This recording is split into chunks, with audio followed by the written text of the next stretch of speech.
মাছের ডিম বাড়িতে এলেই ঠিক এই একই রকমভাবেই তৈরি করার আবদার আসবে।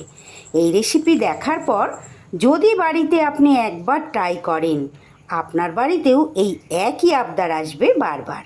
নমস্কার বন্ধুরা, রূপা সিম্পল অ্যান্ড ডেলি লাইফে সবাইকে স্বাগত জানিয়ে আজ শেয়ার করছি একটু অন্যরকম পদ্ধতিতে অত্যন্ত লোভনীয় সুস্বাদু একটি মাছের ডিমের রেসিপি। তাহলে চলুন বন্ধুরা, কিভাবে এই রেসিপিটি তৈরি করলাম দেখে নিই। পুরো রেসিপিটি দেখার অনেক অনেক অনুরোধ রইল সকল বন্ধুদের কাছে। 250 গ্রাম কাতলা মাছের ডিম আমি এখানে খুব ভালো করে পরিষ্কার করে জল দিয়ে ধুয়ে জল ঝরিয়ে নিয়েছি। এইবার আমি এর মধ্যে দিয়ে দেব একটা ডিমটা ভেঙে এর মধ্যে দিয়ে দেব। মাছের ডিমের তো অনেক রকমভাবেই আপনারা রেসিপি তৈরি করে খেয়েছেন, একবার শুধু এইভাবে তৈরি করে খেয়ে দেখবেন। এর স্বাদ একবার তৈরি করে খেলে আমার বাড়ির মতো আপনাকেও কিন্তু এইভাবেই তৈরি করতে হবে বারংবার। এবার এর মধ্যে দেব পরিমাণ মতো একটু নুন, সামান্য একটু হলুদের গুঁড়ো, আর দিয়ে দিচ্ছি সামান্য একটু কাশ্মীরি লঙ্কার গুঁড়ো। এটা চাইলে এখানে কাশ্মীরি লঙ্কার পরিবর্তে আপনারা কিন্তু ঝাল লঙ্কার গুঁড়োও দিতে পারেন। এবার সুন্দর করে মাছের ডিমটাকে এইভাবে চটকে ডিমের গোলাটার সাথে খুব ভালো করে মিশিয়ে নিচ্ছি। আমি এই কাজটা হাত দিয়েই করছি বন্ধুরা, হাত দিয়ে না করলে কিন্তু ডিমটা ভালো করে চটকানো হবে না, তাই আমি এটা সুন্দর করে হাত দিয়ে মিশিয়ে নিচ্ছি। আমার চ্যানেলে এই ধরনের নিত্য নতুন রেসিপি পেতে যে সকল বন্ধুরা এখনও আমার চ্যানেলটি সাবস্ক্রাইব করেননি তাদের কাছে অনুরোধ, আমার চ্যানেলটা সাবস্ক্রাইব করে আমার পাশে থাকুন। পাশে থাকা বেল আইকনটা অল করে রাখুন, যাতে যে কোনো রকম ভিডিও আপলোড করার সাথে সাথে সবার আগে আপনাদের কাছে নোটিফিকেশান পৌঁছে যায়। আর যে সকল বন্ধুরা অলরেডি এই কাজটা করে দিয়েছেন তাদেরকে জানাই অসংখ্য ধন্যবাদ। যারা প্রত্যেক দিন আমার সঙ্গে থেকে আমার রেসিপিগুলো দেখেন, আমাকে এতটা ভালোবাসা দেওয়ার জন্য তাদেরকেও জানাই অসংখ্য ধন্যবাদ। অনেক অনেক ভালোবাসা, অনেক শুভকামনা রইল আমার সকল বন্ধুদের জন্য। নতুন বন্ধু পুরনো বন্ধু সবার জন্য অনেক অনেক আমার চ্যানেলে স্বাগত, অসংখ্য ধন্যবাদ। সুন্দর করে দেখুন এটাকে আমি কিন্তু মিশিয়ে নিয়েছি। এইবার গ্যাসে আমি একটা প্যান বসিয়ে দিয়েছি। প্যানের মধ্যে দিয়ে দিলাম অল্প পরিমাণ সর্ষের তেল। তেলটা বেশ গরম হয়ে গেলে এইবার আমি এখানে দিয়ে দিচ্ছি একটা মাঝারি সাইজে কেটে ধুয়ে রাখা আলু।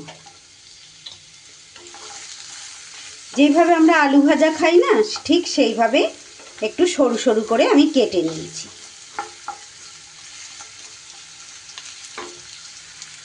দিয়ে দিচ্ছি খুব অল্প পরিমাণ একটু নুন আর সামান্য পরিমাণ 1 চিমটি হলুদ। আলুর সাথে সাথে এখানে আমি দিয়ে দিচ্ছি একটা পেঁয়াজ, সরু সরু লম্বা করে কেটে নিয়েছিলাম, সেই পেঁয়াজটাকেও এর মধ্যে আমি দিয়ে দিলাম। একদম অন্য রকমের একটা মাছের ডিমের রেসিপি বন্ধুরা। মাছের ডিম যেভাবে রান্না করেন অনেক সময় শক্ত শক্ত খেতে ভালো লাগে না, বেসন দিয়ে তৈরি করতে হয়, কিন্তু একবার এইভাবে আমার মতো করে তৈরি করে খেয়ে দেখবেন, ভীষণ সুন্দর একদম অন্য রকমের একটা রেসিপি। আলু আর পেঁয়াজটা যাতে বেশ ভালো মতো করে ভাজা হয়ে যায়, তার সাথে সিদ্ধ হয়ে যায়, তার জন্য গ্যাসটা কমিয়ে আমি এবার একটু ঢেকে দিচ্ছি। 1 মিনিটের মতো এইভাবে ঢেকে দিয়ে আলু পেঁয়াজটা ভাজলেই দেখুন বেশ নরম হয়ে গেছে, সিদ্ধ হয়ে গেছে, আলু পেঁয়াজটা বেশ ভাজা ভাজা হয়ে গেছে।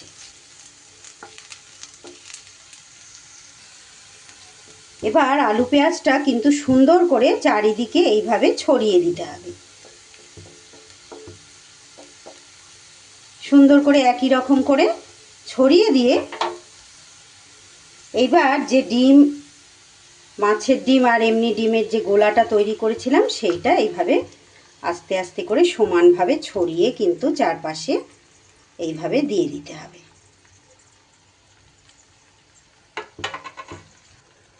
সম্পূর্ণ ডিমটা এইভাবে ছড়িয়ে দিয়ে এইবারে ঢেকে দিচ্ছি। গ্যাসটা কিন্তু অবশ্যই লো ফ্লেমে করে রাখবেন। এইভাবে ঢেকে দেখুন, যখন দেখবেন ওপরের দিকটা এরকম কালার চেঞ্জ হয়ে যাবে, মানে নিচের দিকটা বেশ তখন বুঝে নিতে হবে ভাজা ভাজা হয়ে গেছে। এই অবস্থায় একটা এরকম প্লেট দিয়ে ঢেকে কাপড় দিয়ে ধরে এটাকে উল্টিয়ে নিতে হবে।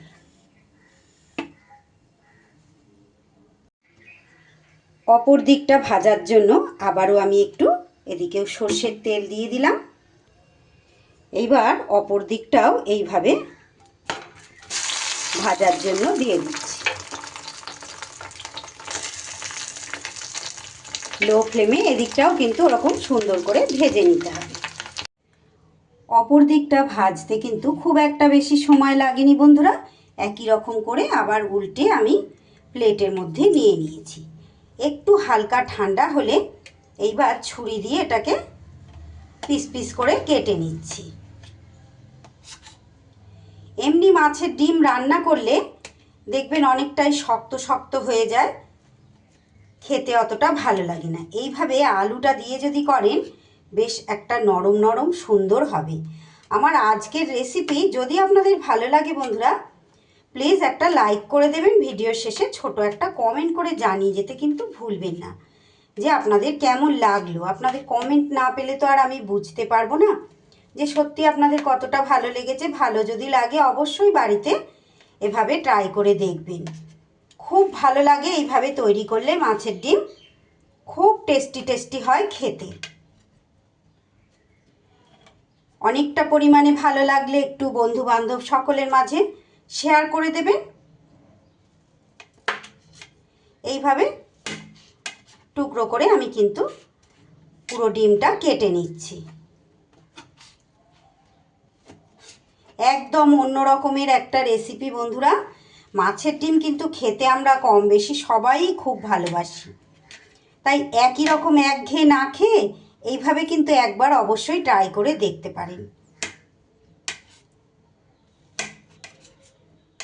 পুরোটা এইভাবে কিন্তু কাটা আমার হয়ে গেল। এবার ওই প্যানের মধ্যেই দিয়ে দিচ্ছি আবারও একটু সর্ষের তেল। তেলটা গরম হলে এখানে দিয়ে দিচ্ছি আমি একটা মাঝারি সাইজের কেটে রাখা পেঁয়াজ।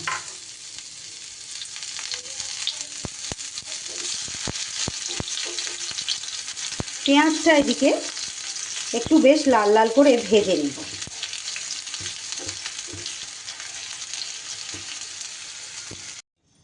পেঁয়াজটা ওইদিকে ভাজা হতে হতে আমি মিক্সির বাটিতে একটা মশলা তৈরি করে নেব।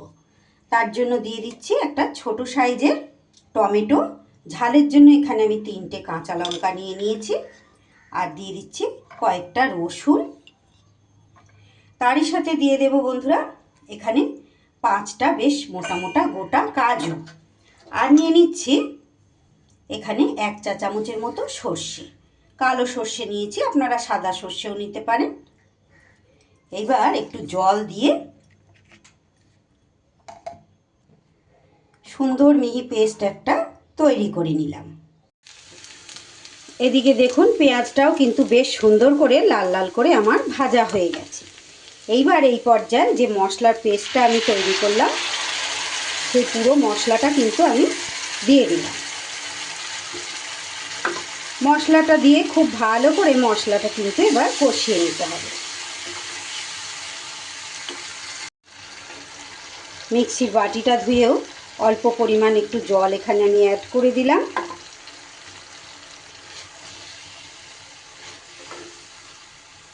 এর ওপরে দিয়ে দেব আমি বন্ধুরা একটু পরিমাণ মতো হলুদের গুঁড়ো আর একটু কালারের জন্য কাশ্মীরি লঙ্কার গুঁড়ো। এটা যদি আপনারা ঝাল লঙ্কার গুঁড়ো খান তাহলে কিন্তু, কাঁচা লঙ্কা না খান তাহলে এখানে ঝাল লঙ্কার গুঁড়ো দেবেন, সেক্ষেত্রে কাশ্মীরি লঙ্কার গুঁড়োটা কিন্তু দিতে হবে না। আমি যেহেতু ঝালের জন্য কাঁচা লঙ্কা ব্যবহার করেছি তাই কালারের জন্য একটু কাশ্মীরি লঙ্কার গুঁড়ো এখানে অ্যাড করে দিলাম। আর এরই সাথে পরিমাণ মতো নুনও কিন্তু আমি দিয়ে দিলাম। এবার ভালো করে মশলা থেকে যতক্ষণ না পর্যন্ত তেল ছাড়ছে ততক্ষণ পর্যন্ত কষিয়ে নিতে হবে। এখনও পর্যন্ত ধৈর্য ধরে যে সকল বন্ধুরা আমার রেসিপিটি দেখছেন তাদেরকে জানাই অসংখ্য ধন্যবাদ, অনেক শুভকামনা আর অনেক ভালোবাসা। ফেসবুক পেজ থেকে দেখে থাকলে আমার রেসিপি আজকের ভালো লাগলে আমার পেজটা ফলো করার অনুরোধ রইল। আমি কিন্তু প্রত্যেক দিন এই ধরনের নতুন দিনের পুরনো দিনের বিভিন্ন রকমের রেসিপি কিন্তু শেয়ার করে থাকি। আশা করছি আপনাদের ভালো লাগবে।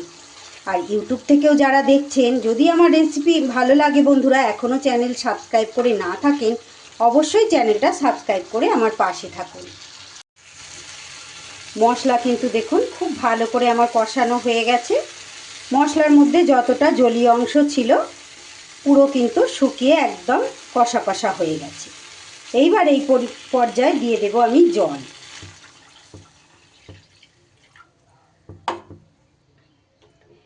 জলের পরিমাণটা একটু অবশ্যই বেশি দিতে হবে, কারণ বড়াগুলোই কিন্তু অনেকটা গ্রেভি কিন্তু টেনে নেবে।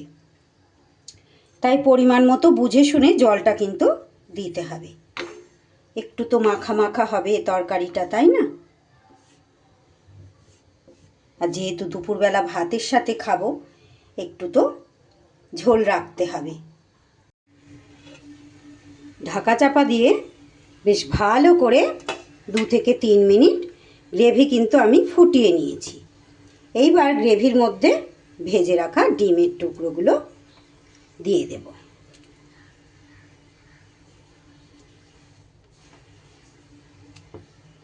সম্পূর্ণ ডিমের টুকরোগুলো এইভাবে দিয়ে দিতে হবে।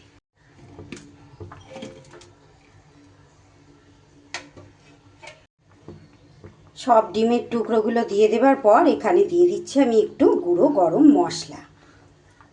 এবার আবারও ঢেকে 5 মিনিট রান্নাটা আমি করে নিচ্ছি। 5 মিনিট এইভাবে ঢাকা চাপা দিয়ে রান্নাটা করে নেবার পর এইবার নুনটা চেক করে নিয়ে রেসিপি তৈরি হয়ে গেছে। এইবার নামিয়ে নিচ্ছি। কতটা লোভনীয় দেখতে হয়েছে দেখুন বন্ধুরা। এবার গরম গরম ভাতের সাথে পরিবেশন করে দেব। এই রেসিপি থাকলে ভাতের পাতে আর কিচ্ছু লাগবে না। আজকে রেসিপিটি এখানেই শেষ করছি। ভালো যদি লাগে লাইক, কমেন্ট, শেয়ার ও সাবস্ক্রাইব করে পাশে থাকবেন। সবাই ভালো থাকবেন, সুস্থ থাকবেন। ধন্যবাদ।